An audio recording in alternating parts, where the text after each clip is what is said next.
Et si votre vie était déjà en train de répondre à une question que vous posez presque jamais, avant chacune de vos paroles, avant chacun de vos choix, avant chacune de vos réactions, il existe quelque chose d'invisible, une impulsion, une direction, une énergie, une intention. Et elle peut être claire, consciente, elle peut être assumée, ou elle peut agir dans l'ombre, portée par une peur, un besoin, une blessure, une envie de plaire, de convaincre ou de contrôler.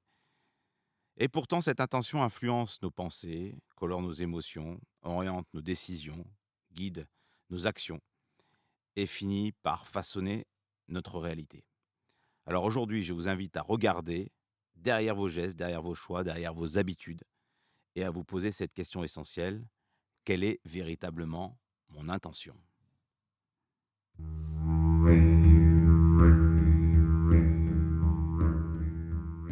Bienvenue dans les Chroniques du Mage. Je suis Florent Rousset, accompagnant professionnel et personnel depuis plus de 20 ans. Chaque semaine, je vous invite à faire un pas de côté, à prendre de la hauteur et à percevoir autrement ce que vous traversez en explorant d'autres possibles.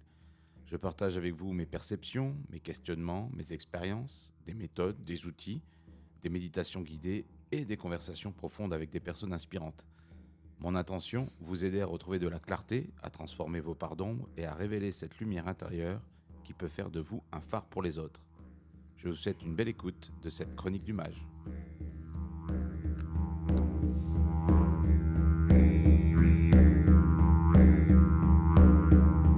Alors bienvenue dans cette septième chronique du mage. Déjà, c'est à la fois peu par rapport à une série hebdomadaire, mais c'est déjà quelque part, pour moi, déjà assez conséquent. Ça donne un certain rythme. Et donc, après avoir exploré pas mal de sujets, on a vu on a exploré la dimension de l'identité, exploré le mental qui nous ment, exploré la conscience interne et externe qui permet à la fois de ressentir, de percevoir, d'être à la fois acteur et observateur de notre vie. On a exploré la dernière fois les émotions. Alors je ne sais plus dans quel ordre, mais on a exploré effectivement les émotions. On a exploré le fait de vivre dans l'instant présent.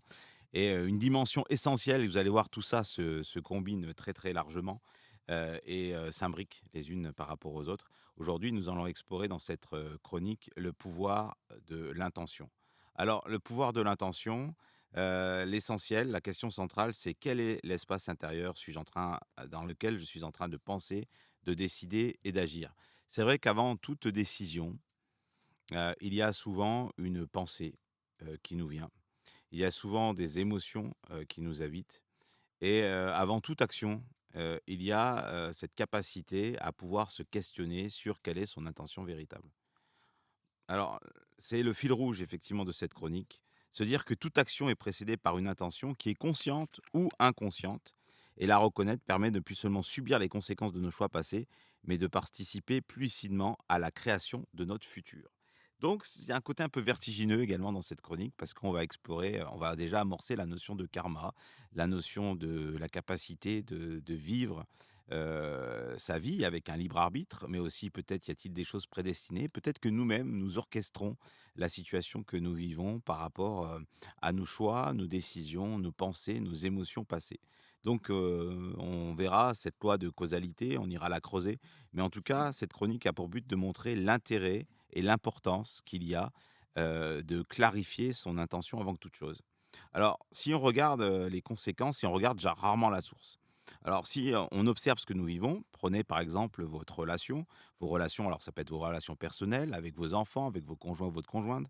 Vous pouvez prendre pour exemple votre relation au travail avec vos collègues, avec vos clients, vos fournisseurs, avec votre hiérarchie. Vous pouvez prendre vos relations s'il y a des conflits, des réussites ou des blocages. Et on sert souvent à modifier le résultat sans revenir à ce qui l'a mis en mouvement, à ce qui a poussé à agir. Alors, je vous disais, les émotions, c'est ce qui nous pousse à agir. Le mental, il génère des pensées face à une situation, face à un événement qui va générer elle-même des émotions et qui va nous pousser à agir. Et quand on va voir les personnes, quand on va discuter avec elles, quand on va les voir pour trouver une réponse ensemble, pour trouver une solution ensemble, quand on va les voir pour résoudre un conflit, quand on va les voir pour échanger d'un sujet un peu délicat. Et ça, vous pouvez ça trouver des exemples assez facilement.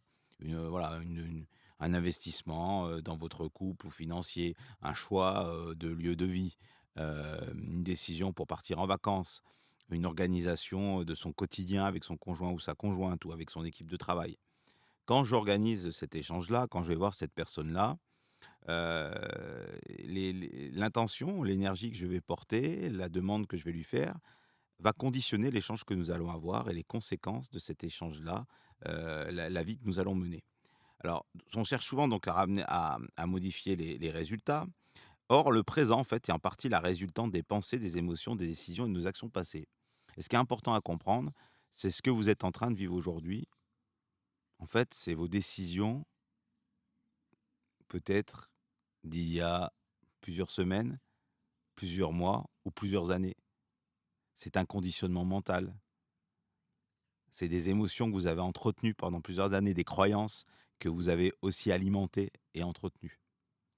Donc, c'est important à comprendre que ce que vous vivez aujourd'hui, en fait, ce sont la résultante de vos choix, pensées, actions, décisions passées. Et donc, par contre, donc vous pouvez vous laisser dicter par cet inconscient-là que vous avez créé. On pourrait appeler ce karma que vous avez créé, même si on le traitera dans un prochain podcast, le karma en tant que tel, cette loi de conséquence, de cause à effet. Et donc, la vie que vous vivez aujourd'hui sont la résultante, les conséquences de vos pensées, de vos émotions, de vos décisions et de vos choix passés. Par contre, il y a une chose sur laquelle vous pouvez agir tout de suite, dans l'instant présent, c'est l'intention que vous portez à l'instant T. Quand vous abordez une situation, quand vous réfléchissez à une situation, c'est quoi l'intention que j'ai?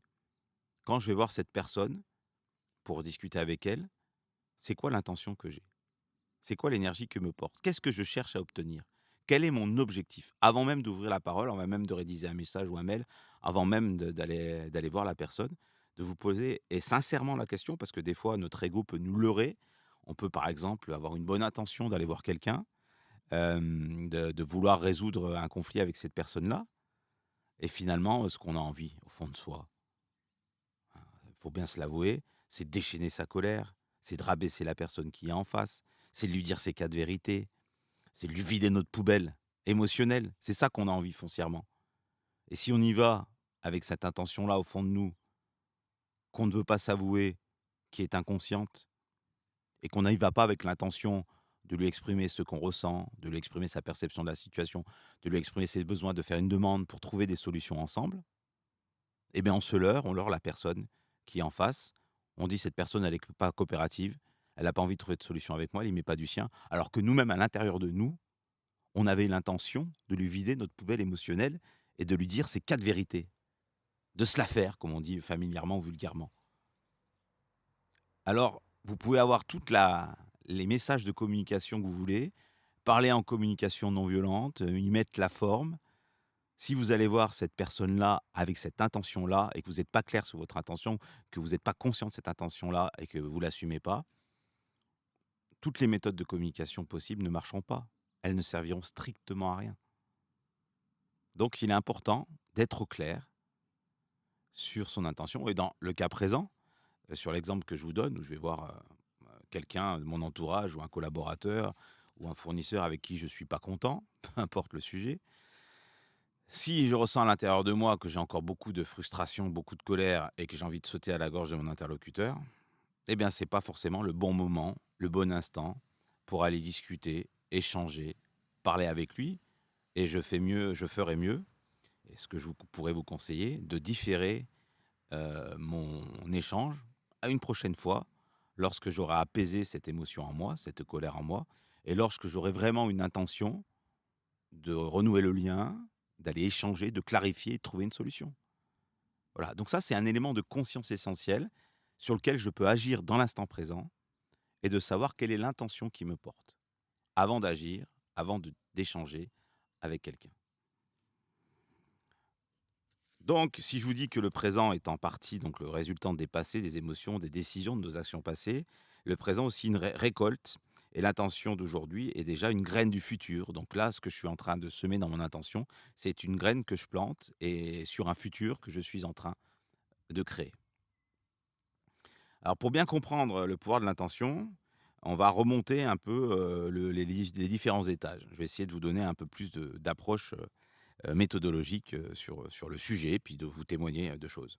Alors les actions, c'est ce qu'on voit, c'est ce que les autres voient, OK. Les décisions, c'est ce qui donne une direction concrète à nos actions, c'est ce qui précède l'action. Si on remonte le fil, chaque décision est portée effectivement par une pensée. C'est souvent des interprétations, on a des interprétations, on a un filtre personnel, une façon de nous représenter les choses à travers nos lunettes, on va dire, et c'est les interprétations à partir desquelles nous décidons. Donc souvent, pour clarifier une intention, il faut déjà clarifier l'événement, clarifier la perception que je peux avoir, que l'autre peut avoir dans une situation, et puis être très factuel et regarder l'événement sous différentes formes pour m'en faire une vision un peu plus objective et un peu moins subjective. Ensuite, on a les émotions qu'on a vues dans le podcast la dernière fois. C'est ce qui colore nos pensées, attire notre attention et nous remet en mouvement ou nous pousse à agir. Là aussi, dans la clarté de notre intention, il faut être clair. Et je vous rappelle la petite météo à faire, hein. Qu'est-ce qui me préoccupe? Comment je vois les choses? Qu'est-ce que je ressens physiquement? Et aussi au niveau émotionnel, qu'est-ce qui me porte? Qu'est-ce qui me pousse à agir? Qu'est-ce que je ressens à l'intérieur de moi? Et avoir de la clarté par rapport à ça. Et ensuite vient effectivement, en amont de tout ça, l'intention. L'intention, c'est la direction profonde, souvent inconsciente, mais là, je vous invite à passer du mode réaction inconsciente en mode action consciente, parfois cachée. Et le but, c'est de rendre cette intention claire à votre esprit et parfois aussi porter à l'autre une intention claire et lui afficher votre intention. Ça permet aussi de rassurer, d'assainir la relation, de rassurer l'autre quand vous savez lui exprimer, votre état émotionnel et vous savez lui dire qu'est-ce que vous recherchez dans la relation. Quelle est votre intention en venant la voir, en venant discuter avec elle? Qu'est-ce que vous cherchez à obtenir? Ça, c'est important, ça apporte de la clarté, de la sincérité, de la conscience. Donc il y a 2 personnes effectivement peuvent accomplir exactement le même geste tout en créant une expérience totalement différente avec une intention totalement différente. Donc l'intention, c'est aussi le geste est visible et l'intention, elle est invisible. C'est quelque chose qu'on ne le voit pas, mais c'est quelque chose d'essentiel. Alors, si vous avez des intentions, on agit toujours avec intention. Souvent, ce que je vous disais, elles sont inconscientes. Je ne me rends pas compte que je suis en colère, que je suis frustré. Je me rends pas compte que finalement j'ai envie de faire payer cette personne-là. Je me rends pas compte que j'ai envie de la manipuler ou, dissimuler des choses, de pas tout lui dire, de pas lui avouer, ce que j'ai fait, de pas jouer un jeu clair. Je me rends, pas compte que, il y a un événement qui m'a traumatisé, j'en garde la trace mémorielle et que, du coup, j'ai, du mal à être sincère, à agir de manière apaisée, dans cette relation. Donc souvent, c'est un schéma inconscient et on se pose rarement la question: «C'est quoi mon intention dans cette situation-là?»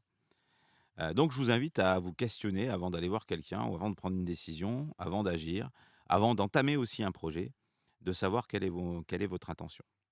Donc ça joue beaucoup effectivement pour passer d'une intention inconsciente, vous êtes quelque part un pantin, on pourrait dire, de votre vie, à une intention consciente où vous avez davantage de pouvoir d'action et vous exercez pleinement votre libre arbitre.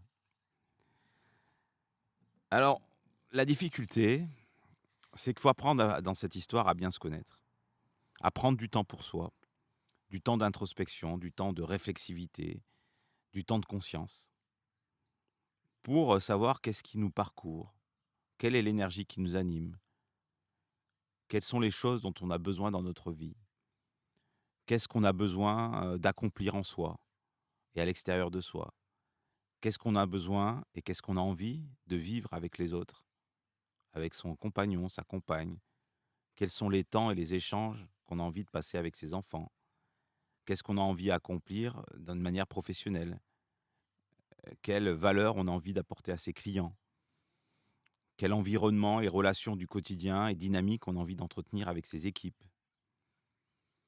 Quelles sont, les conditions de vie, qui m'épanouissent et qui pourraient épanouir les autres? Quelles sont les contraintes que je me donne et les contraintes que je laisse de côté? Les choses qui sont vraiment importantes pour moi et les projets que je souhaite mettre en avant et en action et les projets que finalement je laisse de côté ou je laisse pour plus tard ou que j'abandonne parce qu'ils ne sont pas importants pour moi. Il ne peut avoir de pouvoir de l'intention consciente qu'en se posant ce type de questions-là de manière sincère et assez fréquente, afin de trouver les directions dans sa vie, dans les différentes directions de sa vie, sur un plan personnel, sur des relations intimes, sur des relations amicales, familiales, sur les relations professionnelles, sur son projet de vie, sur son projet professionnel. Alors c'est effectivement à la fois simple, il suffit de se poser la question et de trouver des réponses sincères en soi, et c'est à la fois, je vous l'accorde, pas si évident que ça de le faire, d'avoir cette énergie pour le faire, de se laisser cet espace-là pour le faire, d'avoir aussi cette sincérité de répondre à ces questions. En tout cas, ces questions, je vous invite à vous les noter quelque part. Elles sont venues comme ça dans un flot de paroles et à y répondre sincèrement pour identifier vos intentions de vie, vos impulsions de vie, vos directions de vie dans les différentes sphères de votre vie.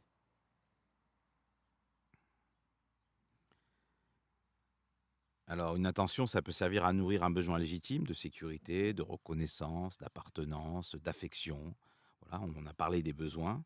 Et elle peut aussi tenter de compenser parfois une blessure, un rejet, un sentiment d'injustice. Voilà. Et ça, c'est la mécanique inconsciente. Et moi, je vous invite à passer dans une mécanique consciente en vous posant vraiment les bonnes questions. Alors, les questions, en tout cas, sincères et honnêtes. Alors, à chaque fois que vous avez un choix de vie, que vous avez une orientation à prendre, que vous avez une décision à prendre, de vous demander qu'est-ce qui est aligné pour moi, qu'est-ce qui est juste pour moi, quelle est mon intuition, quelle est ma perception, quel est mon ressenti, qu'est-ce qui est vivant en moi, qu'est-ce que la vie me demande d'accomplir, qu'est-ce qui fait sens pour moi. Et ces questions-là, pour moi, sont juste essentielles. Elles ne sont pas secondaires. Et parfois, je vois certaines personnes, et moi j'ai pu être aussi dans cet état-là une partie, on va dire, première de ma vie, de traverser l'existence en me laissant balloter par des directions et des choix qui n'étaient pas forcément les miens, qui n'étaient pas ce dont j'avais besoin, qui ne correspondaient pas à mon élan de vie. Mais à ce moment-là, je ne me posais pas la question, qu'est-ce qui est important pour moi? Qu'est-ce qui est vivant pour moi? Qu'est-ce qui fait que ma vie serait une vie réussie? Qu'est-ce qui fait que c'est un quotidien que j'ai envie de vivre? Qu'est-ce qui fait sens pour moi? Et c'est en se posant réellement ces questions, et j'insiste peut-être un peu lourdement là-dessus, que vous pourrez vraiment exercer votre pouvoir de l'intention, votre pouvoir créateur quelque part. Donc lorsque l'intention devient consciente, elle cesse d'être seulement une force cachée, elle devient une direction que nous pouvons choisir. Et avec l'intention que vous posez aujourd'hui, vous vivez, donc encore une fois, je le répète, les conséquences de vos choix passés. Et imaginez tous les choix que vous avez faits et les conditionnements que vous avez eus. Si, comme à mon âge, à 40, bientôt 50 ans pour moi, vous vivez uniquement par les conditionnements du passé, il faut à un moment donné s'en libérer. Mais dans l'instant présent, vous pouvez poser votre intention, donc semer les graines pour vos futurs possibles et pour les années qui viennent. Et vous avez toujours cette possibilité de choisir, toujours cette possibilité de décider autre chose, de prendre une autre direction. Alors c'est vrai que cette direction et ces décisions fonctionnent mieux si elles font sens pour vous, si elles sont alignées avec votre chemin de vie, si vous vous sentez, comme on dit, oui, aligné, présent, et que ça corresponde vraiment à la direction que vous devez prendre. Donc là, il y a une dimension qui peut friter un petit peu par rapport effectivement au libre arbitre. Est-ce que j'ai la totalité de mon libre arbitre? Est-ce qu'il y a une partie de moi ou de mon chemin de vie qui est conditionnée sous une certaine forme, qui a des directions ou des ronds-points que je dois prendre? À d'autres endroits, j'ai le choix de choisir la route. Ou est-ce que j'ai une totale liberté à chaque instant à choisir la direction que je veux prendre sans aucune prédestinée? Je ne répondrai pas encore aujourd'hui totalement à ces questions. En tout cas, je vous les laisse. Je sème des petites graines en vous pour que ces questions la maturent. Je pense que la vérité est toujours dans la troisième voie, dans une certaine voie de sagesse, la voie du mage, qui est celle de se dire que oui, il y a une partie de nous qui est... En même temps, je dis que je ne répondrai pas, mais j'y réponds en partie. Je ne peux pas m'en empêcher. Une partie de nous qui est prédestinée. On a un certain chemin de vie, une certaine voie à suivre, apprentissage à faire dans cette incarnation-là. Et en même temps, on a certaines directions, certaines portes qu'on peut ouvrir, certaines directions qu'on peut choisir et qu'on peut expérimenter à sa guise avec cette part de libre arbitre et créer aussi les lignes ou les possibilités de son propre futur. Mais en même temps, quand il y a certains endroits ou certains passages ou quand on va trop loin, on nous ramène effectivement à ce qu'on doit vivre et à ce qu'on doit expérimenter. Quand on s'éloigne trop de notre chemin, il y a toujours des éléments dans la vie, des rencontres, des événements qui nous remettent quelque part notre droit chemin. Mais on a cette capacité effectivement à expérimenter, à choisir et à choisir son intention. Alors, j'espère que vous me suivez, que ça fonctionne toujours pour vous sur ce pouvoir de l'intention. Alors, vous me direz, vous, comment l'exercer, ce pouvoir-là?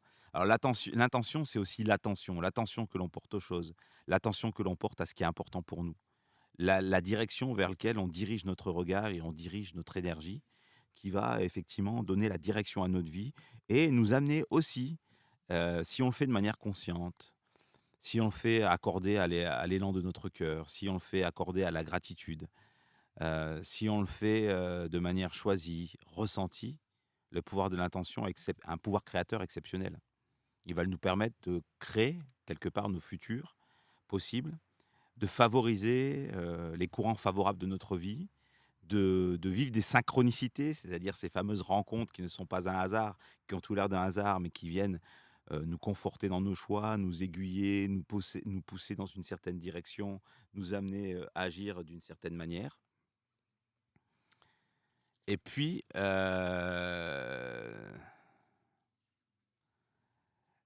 on peut même aller plus loin en disant qu'avec l'intention et la graine que l'on sème aujourd'hui, on va créer une certaine direction, on va même créer un futur possible ou un futur souhaitable. Donc on peut même être à l'origine de soi-même créer ses propres synchronicités dans notre futur ou dans notre passé. On reparlera de ce lien passé et futur. Est-ce qu'on peut changer notre futur par le présent? Est-ce qu'on peut aussi changer notre passé par le présent?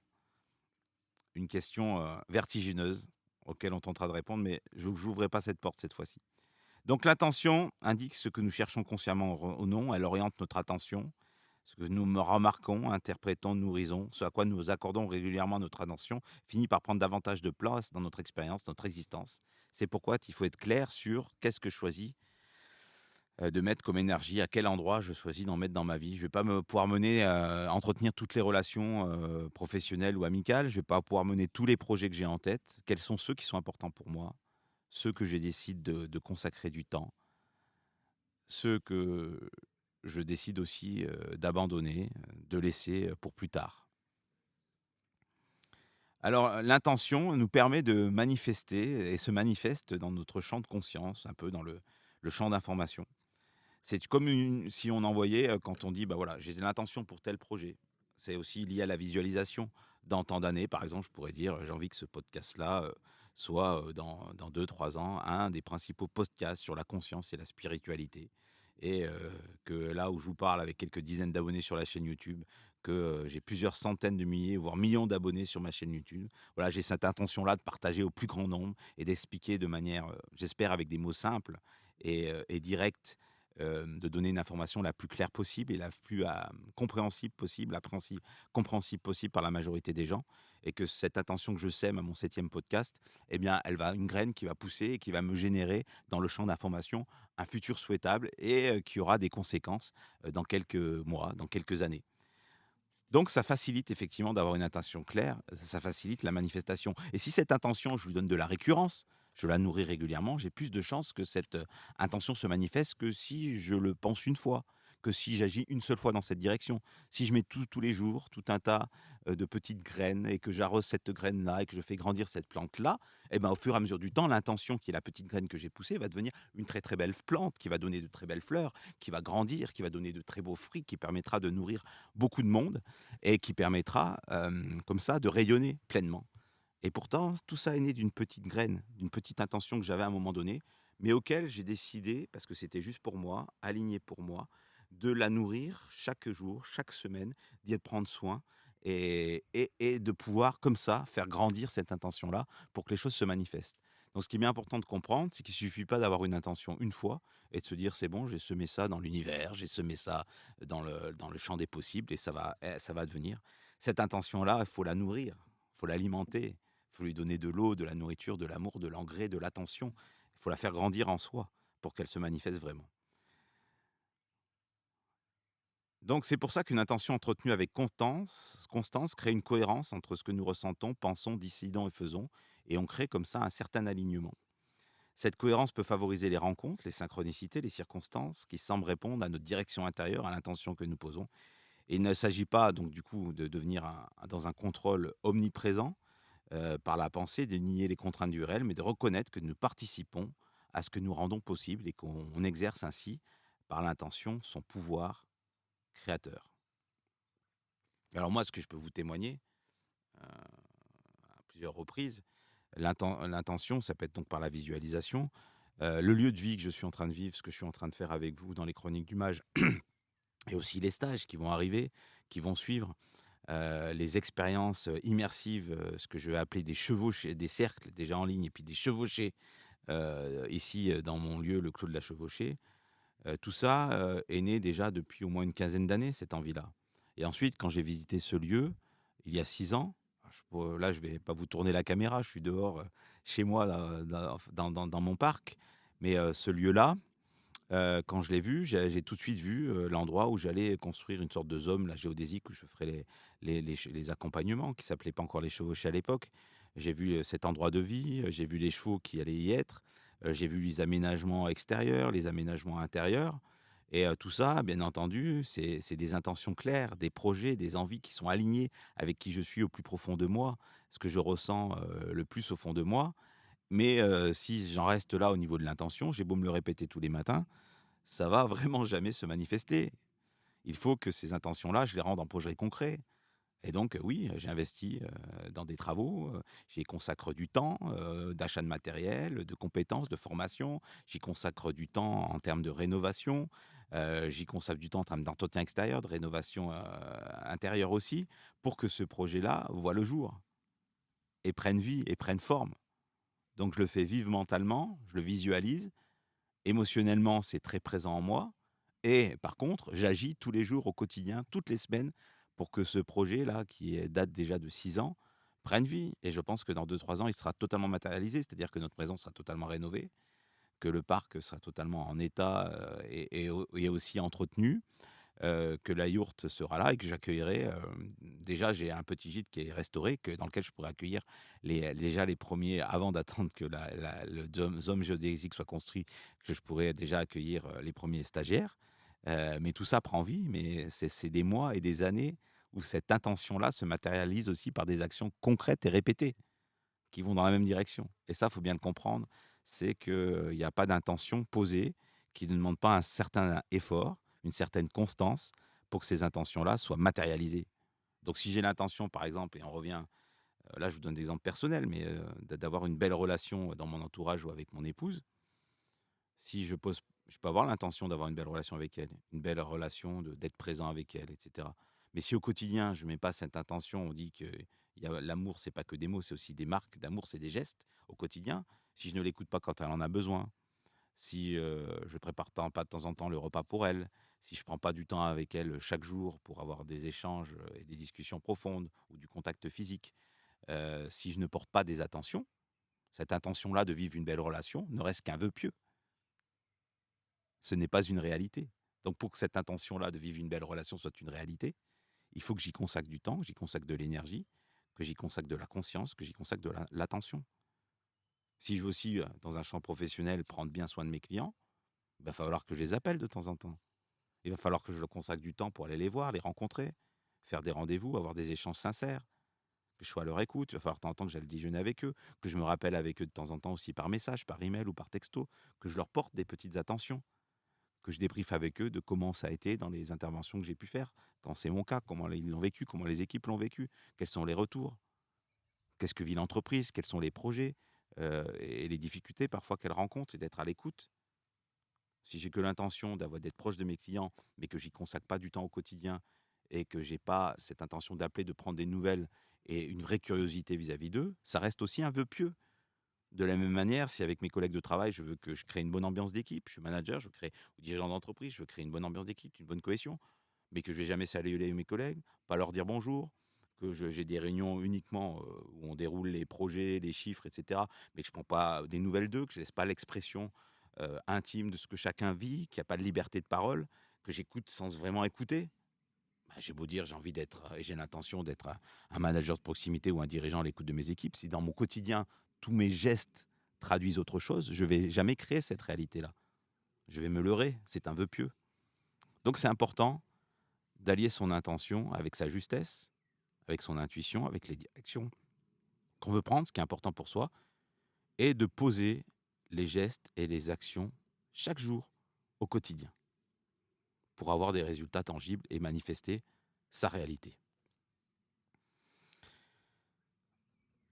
Alors, je vais vous proposer, pour terminer ce podcast, une pratique, déjà la possibilité d'aller lire un livre. Ça m'a rappelé en faisant cette chronique le livre de Wayne Dyer qui vous donnera un éclairage sur le pouvoir de l'intention. Si vous avez envie de faire une lecture, c'est un conseil de lecture que je vous donne dans ces chroniques du mage. Et un jour, je ferai peut-être une autre chronique sur le pouvoir de l'intention avec la vision et mon interprétation de la vision du docteur Wayne Dyer. Il présente l'intention comme une volonté personnelle, il la décrit aussi comme une force créatrice. Du coup, je vous invite à lire ce livre si le cœur vous en dit. Et sinon, dans la pratique du mage quotidienne que je vous invite à faire, c'est tout simplement, avant un échange important, avant d'aller voir un client pour une négociation, avant d'aller voir votre ami pour parler clairement d'une situation qui vous a un peu dérangé et pour renouer le lien, avant de parler d'un sujet délicat avec votre enfant, votre conjoint, votre conjointe, avant de réunir votre équipe pour leur annoncer une nouvelle ou leur demander quelque chose, les mobiliser sur un projet. Je vous invite vraiment, sincèrement, en amont, à préparer cet échange-là. Ça peut être aussi avant de prendre une décision sur un projet que vous avez, ou une direction que vous avez à prendre. De vous poser, de vous arrêter, de respirer, d'écouter ce qui se passe à l'intérieur de vous et de nommer clairement quelle est mon intention réelle avant d'aller voir cette personne, avant d'animer cette réunion, avant d'aborder ce sujet avec cette personne-là. Quelle énergie j'ai envie d'apporter ici? Qu'est-ce que j'ai envie d'accomplir? À quoi j'ai envie de contribuer? Qu'est-ce que j'ai réellement envie de créer? Quelle est vraiment mon intention sincère et véritable? Et vous verrez que ça pourra changer énormément de choses si régulièrement vous posez cette question. Quelle est mon intention? Alors, il est temps pour moi de conclure cette chronique. J'aurais envie d'aller plus loin, mais ça sera pour une prochaine fois. Alors, peut-être que la vraie question n'est pas seulement qu'est-ce que je vais faire de ma vie, quelle est mon intention, mais plutôt depuis quel espace intérieur vais-je vivre cette vie. Parce que deux personnes peuvent accomplir exactement le même geste et pourtant créer deux réalités profondément différentes. L'une agit par peur, l'autre agit par amour, l'une agit pour prouver, l'autre agit pour servir, l'une cherche à contrôler, l'autre choisit de faire confiance en la vie. Le geste peut sembler identique, mais vous avez compris que ce qui change tout, c'est l'intention. L'intention change tout. Et lorsque notre intention change, notre attention change aussi, nos pensées changent, nos décisions changent, nos actions changent, et peu à peu, nous faisons changer complètement notre réalité. Alors, si chacune de nos intentions, de nos pensées, de nos actions produisent des conséquences, que deviennent toutes ces causes que nous mettons chaque jour en mouvement? Existe-t-il une forme de mémoire de nos choix? Pourquoi certaines situations semblent-elles se répéter dans notre vie? Pourquoi avons-nous l'impression de vivre certains schémas répétitifs? C'est ce que nous appelons notamment le karma, qui n'est pas une punition, mais simplement une loi de cause à effet. Et dans la prochaine chronique du mage, nous explorons cette question. Le karma existe-t-il vraiment? À bientôt.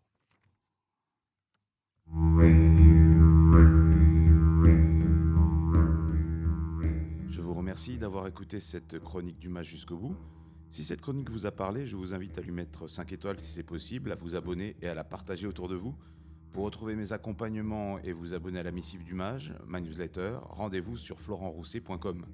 Vous pouvez aussi me rejoindre sur Instagram et LinkedIn avec mon nom, Florent Rousset. Écrivez-moi, je y réponds à tous vos messages, vos questions et vos partages nourriront les prochaines chroniques du mage. Je vous dis à bientôt.